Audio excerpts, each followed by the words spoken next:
The British passport, once a symbol of global mobility, security and international prestige, has undergone a significant transformation since the United Kingdom's decision to leave the European Union. Brexit, the referendum-driven political and economic withdrawal from the EU, has not only reshaped the UK's relationship with Europe, but has also led to a tangible decline in the prestige and value of the British passport.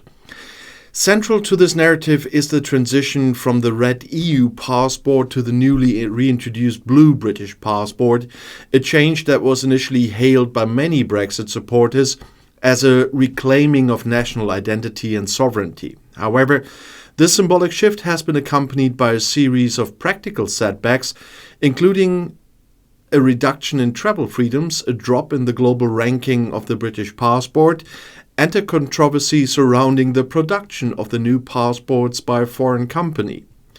And this video will explore how the British passport has lost its prestige and value post-Brexit, the debate over the red versus blue passport, and the deeper implications of the outsourcing of the blue passport's production.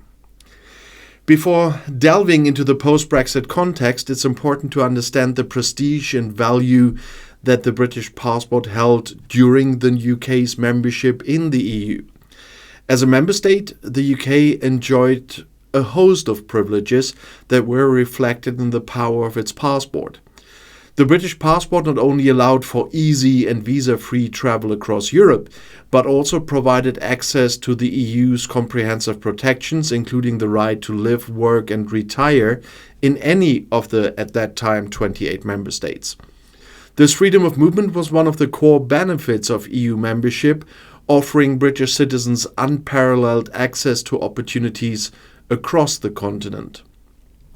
Globally, the British passport was ranked among the top 5 most powerful passports, enabling visa-free or visa-on-arrival access to a large number of countries worldwide. This high ranking was a testament to the UK's strong diplomatic relationships and its influence on the global stage. The British passport was not just a travel document, it was a symbol of the UK's integration into the international community, representing both the country's global reach and its commitment to the principles of cooperation and mutual benefit that underpin the EU.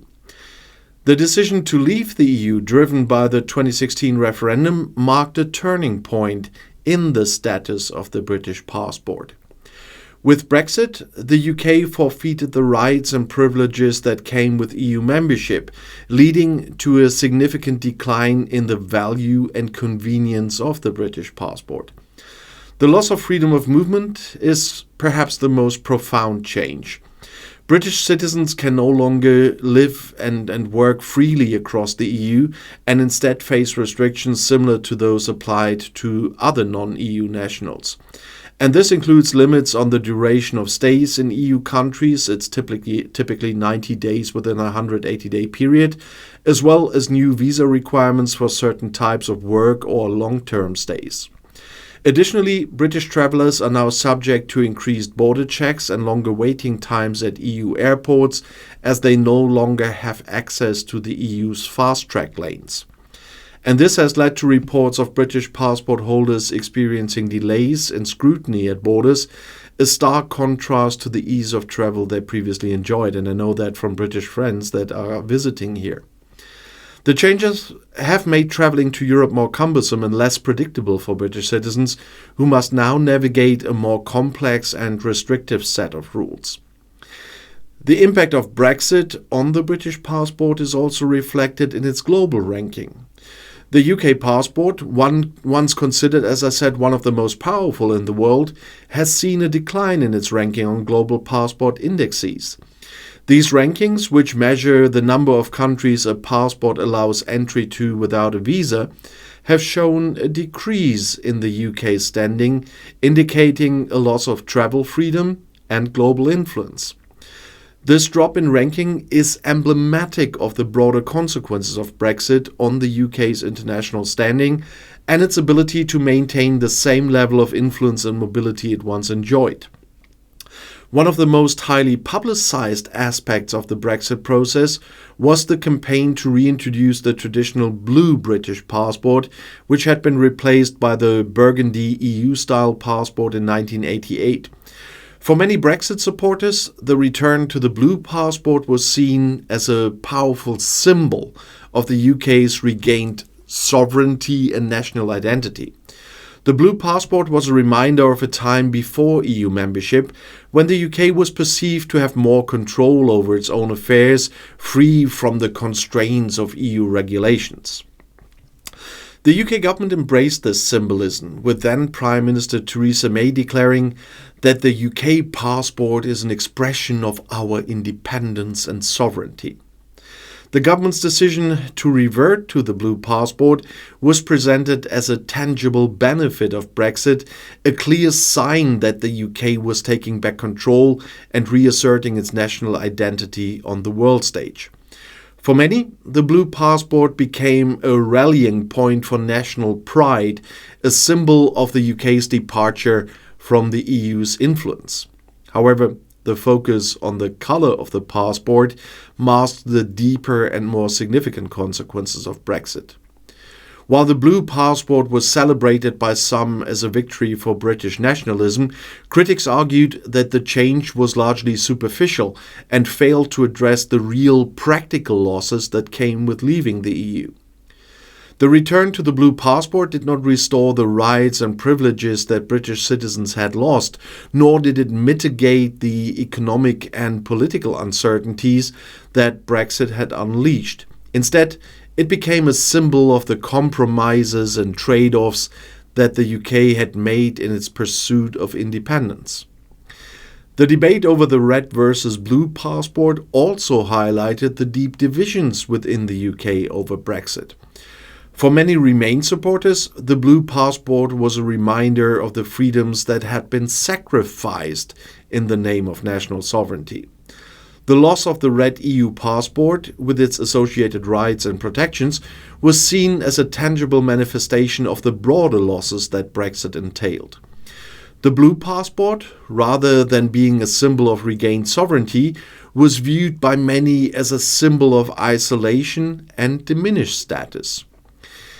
The irony of the blue passport symbolism of British sovereignty was further underscored by the controversy surrounding its production.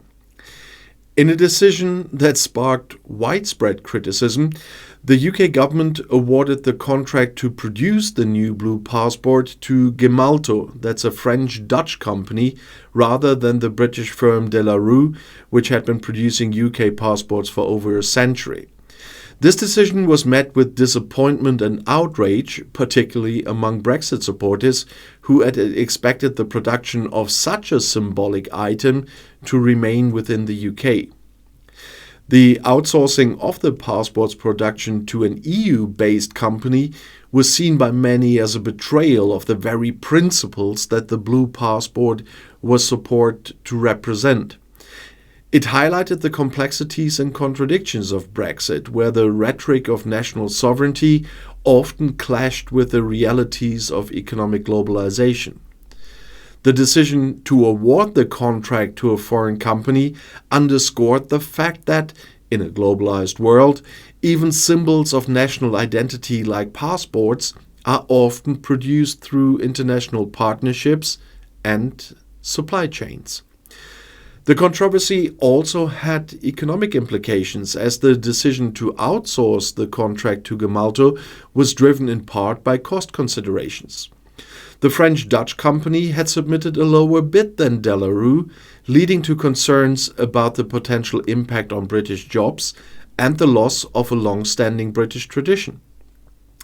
The decision raised questions about the government's commitment to supporting British industry and whether the economic benefits of outsourcing outweighed the symbolic value of keeping production within the UK.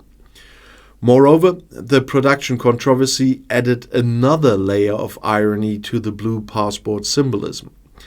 While the passport was meant to signify the UK's independence from the EU, its production by an EU-based company suggested that the UK's economic and industrial ties with Europe remain strong, despite Brexit. And this contradiction highlighted the complexities of disentangling the UK from the EU and the challenges of balancing nationalist aspirations with the practical realities of a globalized economy. The introduction of the blue passport and the surrounding controversies reflect the broader challenges and contradictions of Brexit, of course. On one level, the blue passport represents a desire to return to a past when the UK was seen as a fully sovereign nation free from external influence.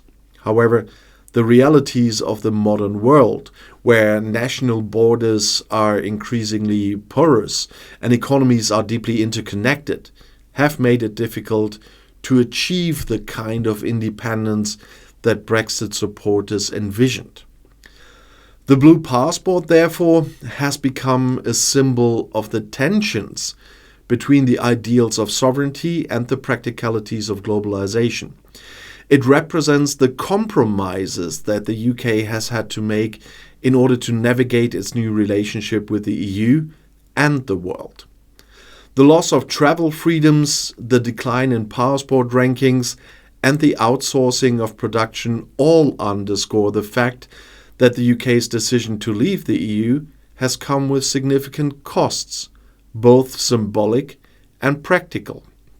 In the context of global mobility, the British passport's decline in prestige and value is a reminder that national identity and sovereignty are not always synonymous with increased freedom or influence. The UK's departure from the EU has led to a reduction in the rights and privileges that British citizens once took for granted, and the blue passport, while a powerful symbol, cannot compensate for these losses. Instead, it serves as a reminder of the complex and often contradictory nature of the Brexit process, where the pursuit of national sovereignty has led to a reduction in international mobility and influence. So the British passport, once a powerful symbol of global mobility and national pride, has lost much of its prestige and value in the wake of Brexit. The transition from the red EU passport to the blue British passport, while symbolically significant to some, has not compensated for the practical losses incurred by the UK's departure from the EU. The blue passport, rather than being a triumphant symbol of sovereignty, has come to represent the complexities and compromises of the Brexit process, as I said. And its production by an EU-based company only further underscores the tensions between nationalist aspirations and the global economic realities. Ultimately, the British passport's decline reflects the broader consequences of Brexit on the UK's international standing and the tangible effects on the lives of British citizens. And if you want to know more, the next video is right here in the end screen. I'll see you there. I'll be back.